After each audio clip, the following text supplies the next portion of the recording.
Мынау енді келіп тұрған жеріміз Шахристанның басты қақпасы, жарақ қақпасы деп аталады. Жарақ қақпасының көріп отырғандарыңызда төменгі қабаттар фундаменті толығымен оригинал, жоғары жақтары осылай реставрация жасалған. Бірақ фундаментке назар аударып қарасаңыздар, қақпа бұдан да ірі әрі жалпақ болғанын байқауға. Бірақ енді мемлекет тарапынан фундаментке салмақ салмау мақсатында сәлде болса осылай шешіліп жасалғаны байқалып тұр.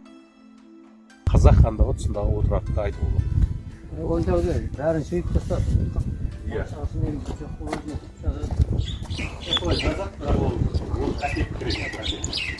Археологтар енді зерттейді ғой. Зерттеген кезде 14-15 ғасырда, 16 ғасырда, 17 ғасырда салынған құлдық нысандар пайда болды. Одан бөлек білесіздер, отырар қаласы Ұлы Жібек жолы бойында орналасқан ірі қалалардың бірі болған. Сол себепті мына Қытай, Иран, Үндістаннан келген сауда керуендері осы қақпа арқылы қалаға кіретін болған. Осы жерде толық тексерістен өткізілетін болған.